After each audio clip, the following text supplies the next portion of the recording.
આજે મારા સુપુત્ર સ્વર્ગસ્થ દીપ દિનેશભાઈ શાહની દ્વિતીય વાર્ષિક પુણ્યતિથિ છે અને આ પુણ્યતિથિ નિમિત્તે અમારા પરિવાર એટલે કે મહેતા માનવંતીબેન મણિલાલ પાનાચંદ મૂળ ડગારા અને માંડવી તરફથી આજે 5 જાતના કાર્યક્રમોનું આયોજન કરવામાં આવ્યું છે।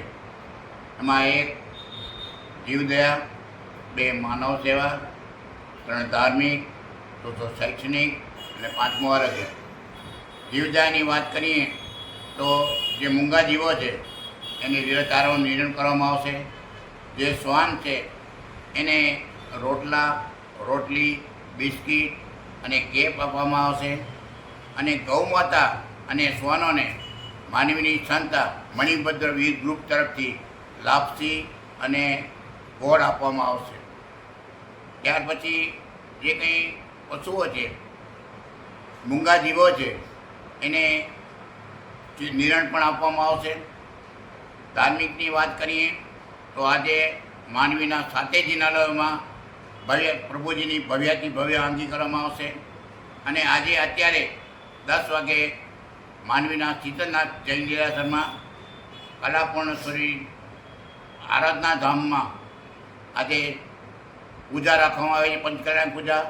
એ પંચકલ્યાણ પૂજા શીતલ મંડળ અને ત્રિષા મંડળની બહેનો ભણાવી રહી છે।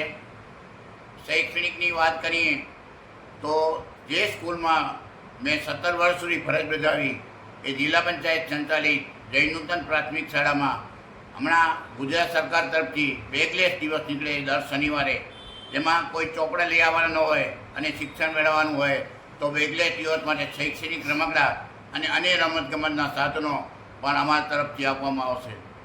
ત્યાર પછી આ બેરામુંગા સ્કૂલ છે એમાં આજે રવિવાર છે એટલે આવતીકાલે એમાં ભોજન આપવામાં આવશે અને અમારું જે અંધ અપંગ માનવ કલ્યાણ સોસાયટી જે છેલ્લા 34 વર્ષથી કાર્ય છે, જેનો 16મી એપિડ હું પ્રમુખ છું, એ સંચાલિત દિવ્યાંગ કન્યા છાત્રાલય છે। એમાં જે દિવ્યાંગ છાત્રાઓ છે એને આજે મિષ્ટાન ભોજન આપવામાં આવશે, બિસ્કિટ આપવામાં આવશે અને જેટલી કન્યાઓ અત્યારે ત્યાં રહીને અભ્યાસ કરી રહી છે એ દરેક કન્યાને પ્રોત્સાહન માટે 1000 રૂપિયા અમારા પરિવાર તરફથી રોકડા આપવામાં આવશે। સાંજે અમે જૈન આશ્રમમાં પણ જવાના છીએ અને જૈન આશ્રમમાં પણ કાર્યક્રમ રાખવામાં આવશે।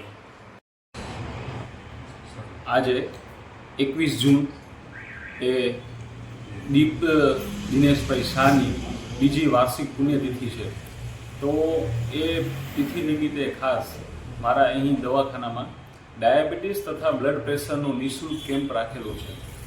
તો ખાસ એની આત્માને શ્રદ્ધાંજલિ મળે, એને શાંતિ મળે એ માટે આજે વિવિધ સેવા કાર્યો કરવાના છે એમના પરિવાર મહેતા માનવંતીબેન મણિલાલ પરિવાર વતી।